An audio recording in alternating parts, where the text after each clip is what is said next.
Nithyanandam. Hi, this is Ma Nithyananda.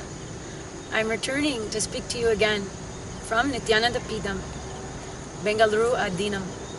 It's been some time since I've spoken to you, so I'm glad you've stuck around this long and you're coming back to see me. I'm ready to start sharing again more experiences living around the avatar, His Holiness Paramahamsa Nithyananda.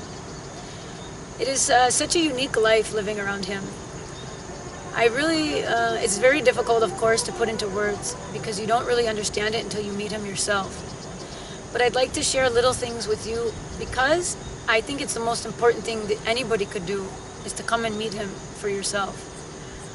Every day I'm amazed how much compassion and love he has for people, how much healing happens around him. I've seen so many miracles in my time living here. I've been living here for about 3 years.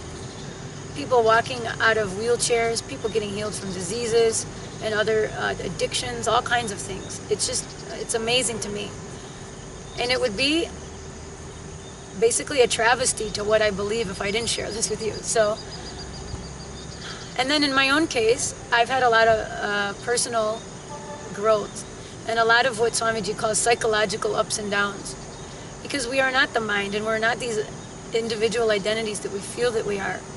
But we go on this roller coaster ride of feeling happy, sad, depressed, joyful, all based on the things that happen outside of us. But ultimately, it is all part of what's inside of us. And the world is just reflecting back what is inside of us, giving us that opportunity to complete with those things, to let those things go and to connect with the source. So it's basically leading us through this thing up and down, and we keep thinking that that is us, this mental thing that we get into, these emotions. And it really puts us into situations where we can go into this low moods. And Swamiji speaks about that a lot. But what do we do? The one thing very important that I've learned is to have this will persistence. See, normally we have this will arrogance. When we start out to do something, we just give up. If it doesn't work after 1 or 2 times, we just give up. And lately, I've been going through some deeper level kind of things that have been hitting me, some deeper level identities, some things I've been stuck in that I feel like I've had my whole life. And one thing is feeling that things are impossible. Feeling things are impossible. If I'm given a task, I somehow get in this mode where I feel it's impossible, and then I want to just give up and run away from it. It's something I've been struggling with, and I've been noticing I'm getting in these moods, and I'm like, wow, I felt like that in high school. In high school, you go through these hormones and this moodiness, and you kind of feel, I used to listen to kind of some of this music that was, this moody kind of, gothic or new wave kind of music, and it kind of perpetuated that mood, of being a victim. So you get into these modes in your life, and you don't realize as you grow older, why do you continue to act from that same place? It is because you've decided somewhere early on, you've made a decision about something, how something was going to be, and that's been happening throughout your whole life. That's how you're reacting to things. It's continuing itself.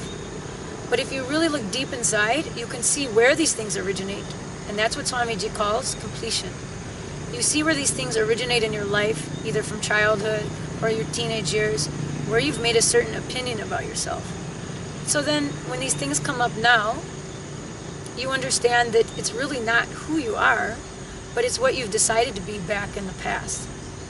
So now the beautiful thing is we have an opportunity to manifest our future, basically, to create what we want. So it's a very beautiful Vedic science. Swamiji's teaching us all about this now, and he's going to be initiating thousands of people during the December 2016 Inner Awakening.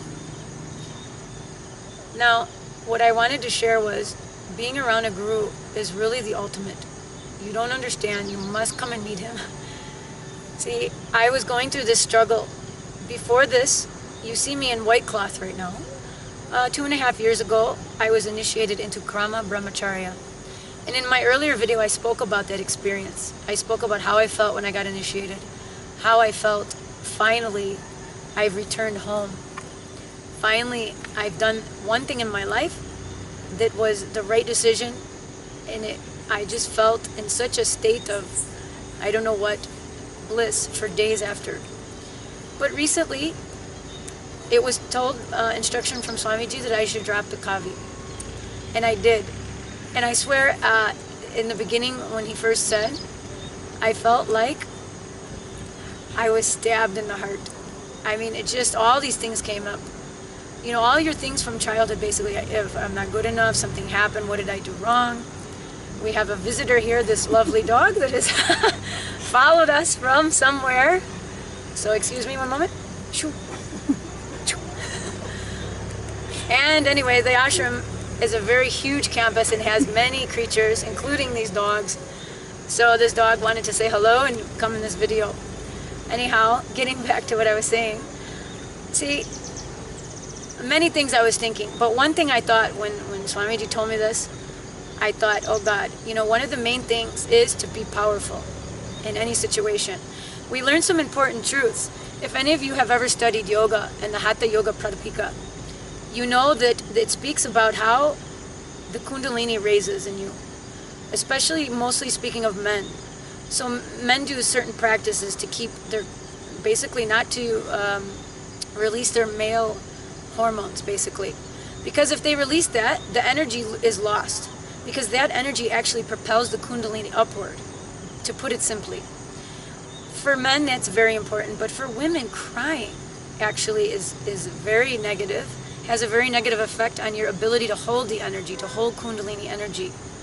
So if you can hold, let's say, 200 volts of this Kundalini energy, and you cry, it becomes very less, like down to 10 volts even. So recently, Swamiji was giving us that secret, and a lot more than that, because he knows everything about the human mind, body, and spirit. But I wanted to say that I kept thinking about that. I cannot cry. I must be strong and powerful.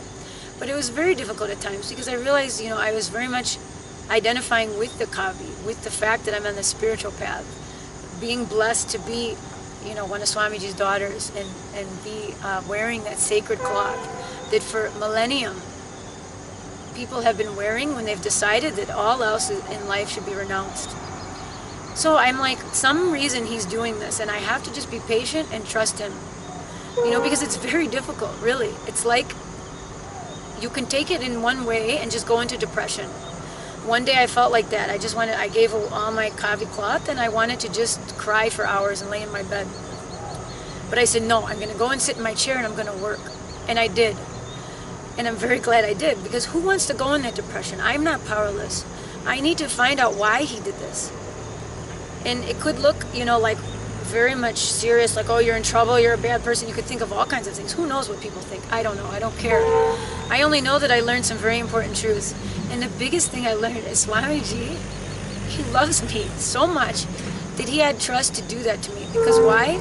I was completely letting my personal incompletions get involved in what I was trying to do for the mission and for the work in the publications department. I was letting somehow this thing that I've carried my whole life, this feeling of things are impossible, this feeling of being a victim and things aren't going my way, this thing I carried here for so many years, I was not allowing it to let me move forward. I was getting stuck with this thing time and again. And I just couldn't figure out, how do I let this thing go? It kept there. And I told him about it a couple times, and still I guess I was making the decision to hold on to it. So finally he decided, bam, he was just gonna, you know, shake me out of this thing. And it's working. I mean, you know, sometimes I feel still, but I know that that's why. And what love and compassion he has to take that chance, because who knows, you know, some people might have taken it the wrong way and not have realized that, I don't know. But I feel like if he didn't do that, I could have been stuck for how long in that same mode, for how many years, continuously stuck. But he removed it from me so that I can recreate myself, that I can expand myself. And it was such a realization, I can't even explain, like, Swamiji loves me. You know, and it's such a feeling that I don't normally allow, you know, to kind of fill me. And, you know, even now I don't even understand really what that means so much, 100%. But it really hits the heart, and it makes me feel like very comfortable knowing that he is guiding me, that I can trust him. So this is what I'm talking about, a guru. How does he know all this? I didn't sit around and tell him this, that, this. He knows. He can see our being. He knows what we need. He knows what we need to expand and move forward and recreate ourselves. And in order to accept the gifts he's giving us, like for instance, which I'll talk about more later, manifesting powers, manifesting the third eye awakening and the other powers associated with, you need to be open to that energy. And if we're blocked with all these patterns and incompletions, we're not going to be able to let him come through and work through us and let Shiva come and radiate through us. So it was a huge lesson for me, and I learned many other things with this whole process. But I'm telling you, each one of you, if you just come before him, he'll know how to help you without you even speaking to him. This is what he is, an avatar. He knows the being, and he can help us. He can heal each one of us. This is why it's such an amazing tradition. That is why Sanatana Hindu Dharma is the most beautiful thing ever created on the planet Earth.